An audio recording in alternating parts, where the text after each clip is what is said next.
ओम शांति। 12 मई सन 2025। मीठे बच्चे, धंधा आदि करते भी सदा अपनी गॉडली स्टूडेंट लाइफ और स्टडी याद रखो। स्वयं भगवान हमको पढ़ाते हैं, इस नशे में रहो। प्रश्न: जिन बच्चों को ज्ञान अमृत हजम करना आता है, उनकी निशानी क्या होगी?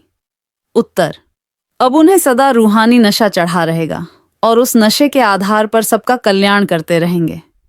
कल्याण करने के सिवाय दूसरी कोई बात करना भी उन्हें अच्छा नहीं लगेगा।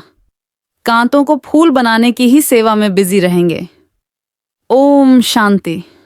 अब तुम बच्चे यहाँ बैठे हो और ये भी जानते हो कि अभी हम पाठधारी हैं। 84 जन्मों का चक्र पूरा किया है।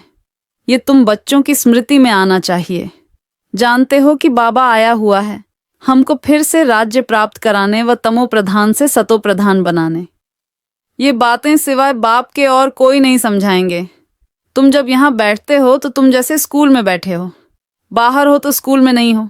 जानते हो ये ऊंचते ऊंच रूहानी स्कूल है। रूहानी बाप बैठ पढ़ाते हैं। पढ़ाई तो बच्चों को याद आनी चाहिए ना। यह भी बच्चा ठहरा। इनको अथवा सभी को सिखलाने वाला वह बाप है। सब मनुष्य मात्र की आत्माओं का बाप वह है। वह आकर शरीर का लोन लेकर तुमको समझा रहे हैं। रोज समझाते हैं। यहाँ जब बैठते हो तो बुद्धि में स्मृति रहनी चाहिए कि हमने 84 जन्म लिए। हम विश्व के मालिक थे, देवी देवता थे, फिर पुनर्जन्म लेते लेते आकर पट पड़े हैं। भारत कितना साल्वेंट था, सारी स्मृति आई है। भारत की ही कहानी है, साथ साथ अपनी भी। अपने को फिर भूल ना जाओ। हम स्वर्ग में राज्य करते थे, फिर हमको 84 जन्म लेने पड़े। ये सारा दिन स्मृति में लाना पड़े। धंधा आदि करते स्टडी तो याद आनी चाहिए ना। कैसे हम विश्व के मालिक थे, फिर हम नीचे उतरते आए। बहुत सहज है, परंतु ये याद भी कोई को रहती नहीं है। आत्मा पवित्र न होने कारण याद खिसक जाती है। हमको भगवान पढ़ाते हैं, ये याद खिसक जाती है। हम बाबा के स्टूडेंट हैं। बाबा कहते रहते हैं याद की यात्रा पर रहो। बाप हमको पढ़ाकर यह बना रहे हैं। सारा दिन ये स्मृति आती रहे। बाप ही स्मृति दिलाते हैं। यही भारत था ना। हम 100 देवी देवता थे, 100 अब असुर बने हैं। पहले तुम्हारी भी बुद्धि आसुरी थी, अब बाप ने ईश्वरीय बुद्धि दी है। परंतु फिर भी कोई कोई की बुद्धि में बैठता नहीं है, भूल जाते हैं। बाप कितना नशा चढ़ाते हैं। तुम फिर से देवता बनते हो तो वह नशा रहना चाहिए ना। हम अपना राज्य ले रहे हैं, हम अपना राज्य करेंगे। कोई को तो बिल्कुल नशा चढ़ता नहीं है। ज्ञान अमृत हजम ही नहीं होता है। जिन्हें नशा चढ़ा हुआ होगा उन्हें किसका कल्याण करने के सिवाय दूसरी कोई बात करना भी अच्छा नहीं लगेगा। फूल बनाने की सर्विस में ही लगे रहेंगे। हम पहले फूल थे, फिर माया ने कांटा बना दिया, अब फिर फूल बनते हैं। ऐसी ऐसी बातें अपने से करनी चाहिए। इस नशे में रह तुम किसको भी समझाएंगे तो झट कोई को तीर लगेगा। भारत गार्डन ऑफ अल्लाह था, अब पतित बन गया है। हम ही सारे विश्व के मालिक थे, कितनी बड़ी बात है। अभी फिर हम क्या बन गए हैं, कितना गिर गए। हमारे गिरने और चढ़ने का यह नाटक है। ये कहानी बाप बैठ सुनाते हैं। वह है झूठी, यह है सच्ची। वह सत्यनारायण की कथा सुनाते हैं। समझते थोड़े ही है कि हम कैसे चढ़े फिर कैसे गिरे हैं। ये बाप ने सच्ची सत्यनारायण की कथा सुनाई है। राजाई कैसे गंवाई, ये सारी है अपने ऊपर। आत्मा को अभी मालूम पड़ा है कि हम कैसे अब बाप से राजाई ले रहे हैं। बाप यहाँ पूछते हैं तो कहते हैं हाँ नशा है, फिर बाहर जाने से कुछ भी नशा नहीं रहता। बच्चे खुद समझते हैं, भल हाथ तो उठाते हैं, परंतु चलन ऐसी है जो नशा रह न सके। फीलिंग तो आती है ना। बाप बच्चों को स्मृति दिलाते हैं। बच्चे, तुमको मैंने राजाई दी थी, फिर तुमने घुमा दी। तुम नीचे उतरते आए हो क्योंकि ये नाटक है चढ़ने और उतरने का। आज राजा है, कल उसको उतार देते हैं। अखबार में बहुत ऐसी ऐसी बातें पढ़ती हैं जिसका रिस्पॉन्ड दिया जाए तो कुछ समझें। ये नाटक है, ये याद रहे तो भी सदैव खुशी रहे। बुद्धि में है ना। आज से 5000 वर्ष पहले शिव बाबा आया था, आकर राजयोग सिखाया था। लड़ाई लगी थी। अभी ये सब राइट बातें बाप सुनाते हैं। ये है पुरुषोत्तम युग। कलयुग के बाद ये पुरुषोत्तम युग आता है। कलयुग को पुरुषोत्तम युग नहीं कहेंगे, सतयुग को भी नहीं कहेंगे। आसुरी संप्रदाय और दैवी संप्रदाय कहते हैं। उनके बीच का है यह संगम युग, जबकि पुरानी दुनिया से नई दुनिया बनती है। नई से पुरानी होने में सारा चक्र लग जाता है। अभी है संगम युग। सतयुग में देवी देवताओं का राज्य था, अब वह है नहीं। बाकी अनेक धर्म आ गए हैं, ये तुम्हारी बुद्धि में रहता है। बहुत हैं जो 6 से 8 मास 12 मास पढ़कर फिर गिर पड़ते हैं, फेल हो पड़ते हैं। भल पवित्र बनते हैं, परंतु पढ़ाई नहीं करते तो फंस पड़ते हैं। सिर्फ पवित्रता भी काम नहीं आती। ऐसे बहुत सन्यासी भी हैं, वह सन्यास धर्म छोड़ जाए गृहस्थी बन जाते हैं, शादी आदि कर लेते हैं। तो अब बाप बच्चों को समझाते हैं, तुम स्कूल में बैठे हो, ये स्मृति में है, हमने अपनी राजाई कैसे गंवाई, कितने जन्म लिए। अब फिर बाप कहते हैं, विश्व के मालिक बनो, पावन जरूर बनना है।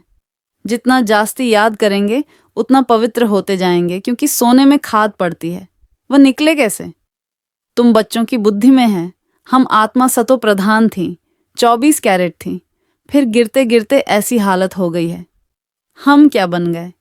बाप तो ऐसे नहीं कहते कि हम क्या थे, तुम मनुष्य ही कहते हो हम देवता थे। भारत की महिमा तो है ना। भारत में कौन आते हैं, क्या ज्ञान देते हैं, ये कोई नहीं जानते। ये तो पता होना चाहिए ना कि लिबरेटर कब आते हैं।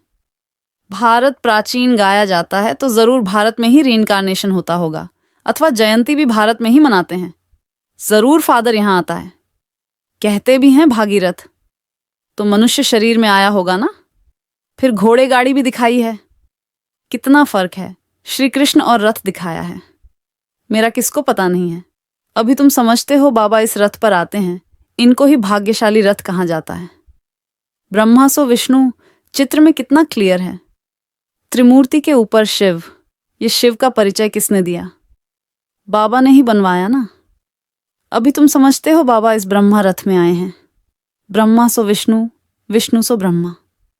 ये भी बच्चों को समझाया है। कहाँ 84 जन्म के बाद विष्णु सो ब्रह्मा बनते, कहाँ ब्रह्मा सो विष्णु 1 सेकंड में। वंडरफुल बातें हैं ना बुद्धि में धारण करने की। पहले पहले समझाना होता है बाप का परिचय। भारत स्वर्ग था जरूर, हेवनली गॉड फादर ने स्वर्ग बनाया होगा। ये चित्र तो बड़ा फर्स्ट क्लास है, समझाने का शौक रहता है ना। बाप को भी शौक है, तुम सेंटर्स पर भी ऐसे समझाते रहते हो। यहाँ तो डायरेक्ट बाप है। बाप आत्माओं को बैठ समझाते हैं।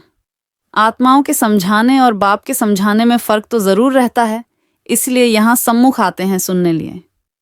बाप ही घड़ी घड़ी बच्चे बच्चे कहते हैं। भाई भाई का इतना असर नहीं रहता जितना बाप का रहता है। यहाँ तुम बाप के सम्मुख बैठे हो। आत्माएं और परमात्मा मिलते हैं तो इसको मेला कहा जाता है। बाप सम्मुख बैठ समझाते हैं तो बहुत नशा चढ़ता है। समझते हैं बेहद का बाप कहते हैं, हम उनका नहीं मानेंगे। बाप कहते हैं, हमने तुमको स्वर्ग में भेजा था, फिर तुम 84 जन्म लेते लेते पतित बने हो, फिर तुम पावन नहीं बनेंगे। आत्माओं को कहते हैं। कोई समझते हैं बाबा सच कहते हैं, कोई तो झट कहते बाबा हम पवित्र क्यों नहीं बनेंगे।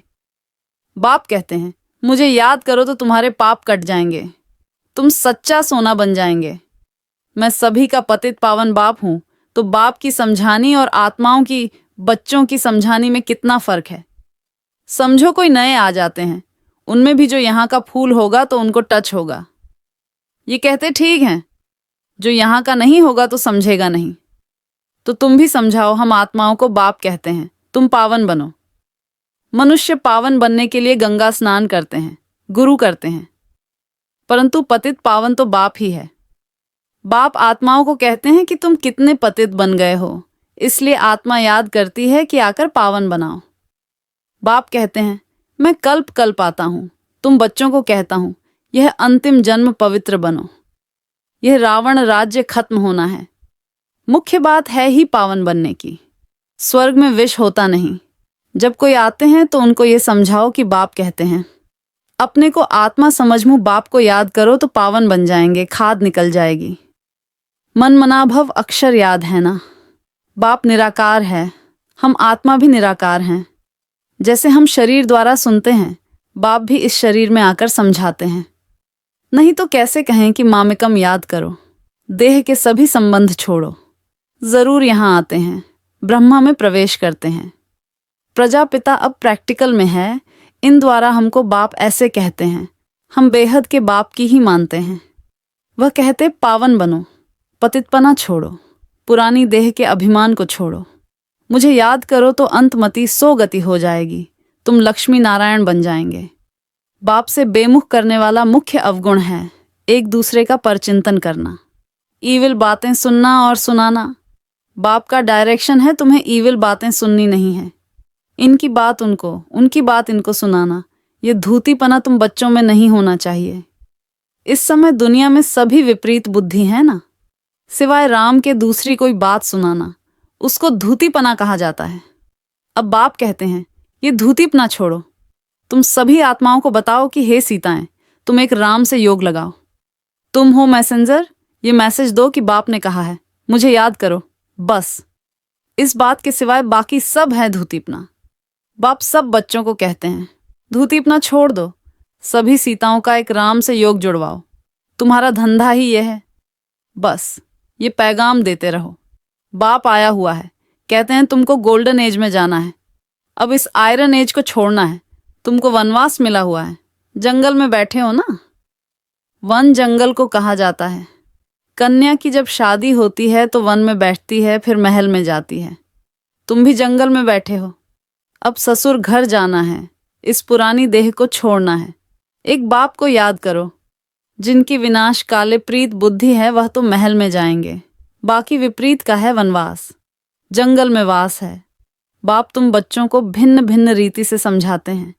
जिस बाप से इतनी बेहद की बादशाही ली है उनको भूल गए हो तो वनवास में चले गए हो। वनवास और गॉर्डन वास, बाप का नाम ही है बागवान। परंतु जब कोई की बुद्धि में आए, भारत में ही हमारा राज्य था, अभी नहीं है, अभी तो वनवास है, फिर गॉर्डन में चलते हैं। तुम यहाँ बैठे हो तो भी बुद्धि में है, हम बेहद के बाप से अपना राज्य ले रहे हैं। बाप कहते हैं मेरे साथ प्रीत रखो, फिर भी भूल जाते हैं। बाप उल्हना देते हैं, तुम मुँह बाप को कहाँ तक भूलते रहेंगे, फिर गोल्डन एज में कैसे जाएंगे। अपने से पूछो, हम कितना समय बाबा को याद करते हैं। हम जैसे कि याद की अग्नि में पड़े हैं, जिससे विकर्म विनाश होते हैं। एक बाप से प्रीत बुद्धि होना है। सबसे फर्स्ट क्लास माशूक है जो तुमको भी फर्स्ट क्लास बनाते हैं। कहाँ थर्ड क्लास में बकरियों मिसल ट्रेवल करना, कहाँ एयर कंडीशन में। कितना फर्क है। ये सब विचार सागर मंथन करना है तो तुमको मजा आएगा। ये बाबा भी कहते हैं, मैं भी बाबा को याद करने लिए बहुत माथा मारता हूँ, सारा दिन ख्यालात चलती रहती हैं। तुम बच्चों को भी यही मेहनत करनी है। अच्छा, मीठे मीठे सिकीलधे बच्चों प्रति माता पिता बाप दादा का याद प्यार और गुड मॉर्निंग। रूहानी बाप की रूहानी बच्चों को नमस्ते। हम रूहानी बच्चों की तरफ से भी रूहानी बाप दादा को याद प्यार और नमस्ते नमस्ते गुड मॉर्निंग। धारणा के लिए मुख्य सार नंबर 1, किसी को भी एक राम बाप की बातों के सिवाय दूसरी कोई भी बातें नहीं सुनानी है। एक की बात दूसरे को सुनाना, परचिंतन करना, यह धूतीपना है, इसे छोड़ देना है। नंबर 2, एक बाप के साथ प्रीत रखनी है। पुरानी देह का अभिमान छोड़ एक बाप की याद से स्वयं को पावन बनाना है। वरदान, समाने की शक्ति द्वारा रांग को भी राइट बनाने वाले विश्व परिवर्तक भव। दूसरे की गलती को देखकर स्वयं गलती नहीं करो। अगर कोई गलती करता है तो हम राइट में रहें, उसके संग के प्रभाव में ना आए। जो प्रभाव में आ जाते हैं वह अलबेले हो जाते हैं। हर एक सिर्फ यह जिम्मेवारी उठा लो कि मैं राइट के मार्ग पर ही रहूंगा। अगर दूसरा रांग करता है तो उस समय समाने की शक्ति यूज करो। किसी की गलती को नोट करने के बजाय उसको सहयोग का नोट दो, अर्थात सहयोग से भरपूर कर दो, तो विश्व परिवर्तन का कार्य सहज ही हो जाएगा। स्लोगन, निरंतर योगी बनना है तो हद के मैं और मेरेपन को बेहद में परिवर्तन करो। अव्यक्त इशारे, रूहानी रॉयल्टी और पवित्रता की पर्सनैलिटी धारण करो। वर्तमान समय के प्रमाण फरिश्तेपन की संपन्न स्टेज के व बाप समान स्टेज के समीप आ रहे हों, उसी प्रमाण पवित्रता की परिभाषा भी अति सूक्ष्म होती जाती है। सिर्फ ब्रह्मचारी बनना ही पवित्रता नहीं, लेकिन ब्रह्मचारी के साथ ब्रह्मा बाप के हर कर्म रूपी कदम पर कदम रखने वाले ब्रह्मचारी बनो। ओम शांति। शुक्रिया बाबा, शुक्रिया।